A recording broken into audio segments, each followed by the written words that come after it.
Rekor suhu terendah yang pernah dicatat di Antartika dan di seluruh bumi adalah minus 89,2 derajat Celcius. Yo guys, lo pernah ngerasa kedinginan sampai males keluar kamar? Well, setelah nonton video ini, lo bakal lebih bersyukur. Kali ini kita bahas 5 negara paling dingin di dunia. Tempat-tempat di mana suhu minus 30 derajat Celcius itu bukan bencana, itu hari Selasa yang biasa. Dari pemukiman manusia yang defying science, sampai fenomena alam yang literally bikin otak freeze. Let's go!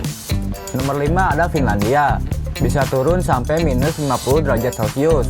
Negara yang udah kita sebut sebagai paling bahagia di dunia ini juga ternyata salah satu yang paling dingin. Di bagian utara Finlandia, khususnya di Lapland, suhu bisa turun sampai minus 45 derajat Celcius sampai minus 50 derajat Celcius di musim dingin yang paling harsh. Tapi yang remarkable, orang-orang di sana hidup normal, pergi kerja, bawa anak ke sekolah, belanja, semua di tengah kedinginan yang ekstrim itu. Lapland adalah tempat di mana Santa Claus officially tinggal, menurut tradisi Finlandia. Dan setiap tahun ada turis industri besar di sekitar ini. Bayangkan, wisatawan dari Asia dan seluruh dunia bayar mahal untuk merasakan kedinginan yang orang Finlandia alami setiap hari secara gratis. Fenomena yang paling ikonik dari Finlandia Utara adalah Polar Night atau Kamos, periode di musim dingin ketika matahari nggak pernah benar-benar muncul di atas horizon, berhari-hari dalam kegelapan total. Dan ini adalah salah satu ujian terberat untuk mental health yang orang-orang di sana harus navigasi. Cara warga Finlandia bertahan, sauna. Literally mereka punya lebih dari 3 juta sauna untuk populasi 5,5 juta orang. Sauna adalah terapi fisik dan mental dari kedinginan dan kegelapan. Nomor 4 ada Kanada.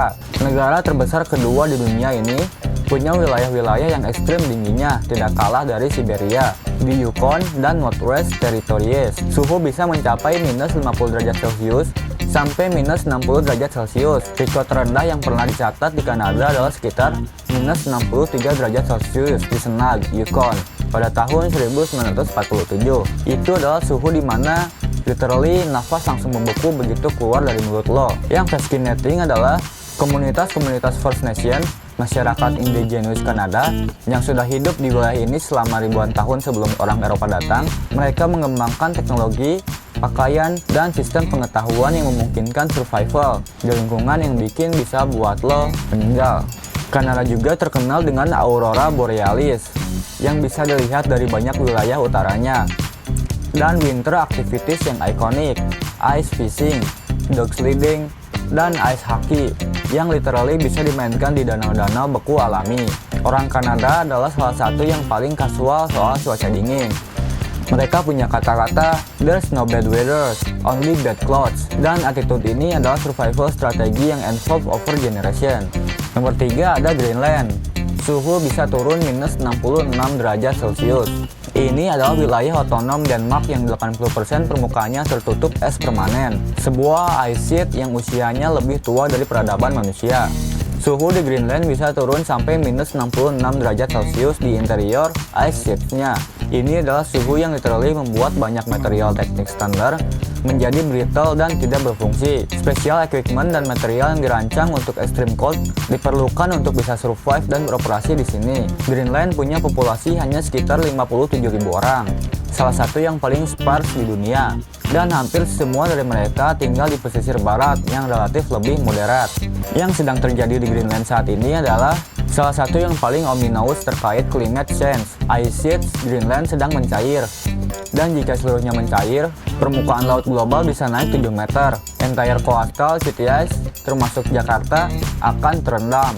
Greenland juga menyimpan cadangan mineral dan rare earth metals yang sangat besar, yang sekarang mulai aksesibel karena ice retreat. Ini menjadikannya salah satu geopolitical hotspot yang semakin penting. Nomor 2 ada Rusia. Dan dalam konteks ini, kita harus bicara tentang Oymyakon, sebuah desa kecil di Siberia yang memegang rekor sebagai pemukiman permanen berpenghuni paling dingin di bumi. Rekor terendah Oymyakon adalah minus 67,7 derajat Celcius, dicatat pada tahun 1933. Tapi bahkan di musim biasa, suhunya mencapai minus 50 derajat Celcius adalah hal yang normal. Di Oymyakon yang berpopulasi sekitar 500 orang, kehidupan terus berjalan, tapi dengan cara yang sangat berbeda. Mesin kendaraan harus tetap dinyalakan atau disimpan dalam garasi yang dipanaskan. Kalau dimatikan, mereka mungkin nggak bisa dinyalakan lagi. Baterai membeku, tinta pena membeku, kacamata menempel di wajah kalau lo pergi keluar. Sekolah menyiapkan baru ditutup kalau suhu turun di bawah minus 52 derajat Celcius.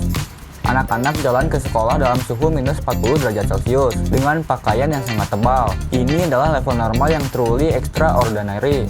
Dan yang lebih fascinating, kenapa orang masih mau tinggal di sana? Kombinasi antara warisan budaya, komunitas yang kuat, dan paradoxically, keindahan alam yang luar biasa, aurora, silence, dan kehidupan yang punya ritme berbeda dari kebisingan dunia modern. Dan nomor satu adalah Antartika. Ini adalah benua yang dikelola melalui Antarctic Treaty System oleh banyak negara. Tapi ini adalah tempat berdingin di bumi dan wajib ada di list kita. Rekor suhu terendah yang pernah dicatat di Antartika dan di seluruh bumi adalah minus 89,2 derajat Celcius di Vostok Station milik Rusia pada tahun 1983.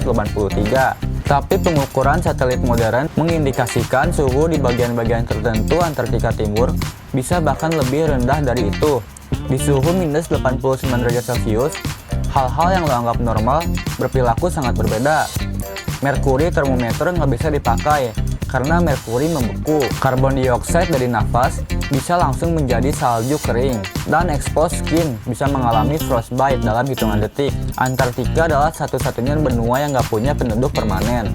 Ada ilmuwan dari berbagai negara yang tinggal di research station selama berbulan-bulan, tapi mereka bukan penghuni permanen. Ini adalah tempat yang literally hanya ditempatkan oleh science dan exploration. Dan di balik kekerasannya, Antartika menyimpan informasi yang sangat berharga, ice core, yang bisa memberi tahu kita tentang iklim bumi 800.000 tahun lalu, biodiversity yang unik yang hanya ada di sini, dan mungkin deposit mineral yang masih di bawah ice sheet-nya. Antartika adalah reminder bahwa bumi masih punya frontier yang manusia belum fully conquer, dan mungkin memang sebaiknya begitu. Guys, dari Finlandia sampai Antartika, dunia ini jauh lebih ekstrim dari yang kebanyakan dari kita pernah experience. Dan ada manusia yang hidup normal di suhu yang di Indonesia aja kita nggak pernah bayangkan. Next, kalau lo ngerasain dingin karena AC kantor lo disetel terlalu rendah, ingat Omikron yang minus 67 derajat Celcius. Kalau video ini kasih lo perspektif baru, share dan like ya. Subscribe untuk konten-konten fascinating lainnya. Sampai jumpa.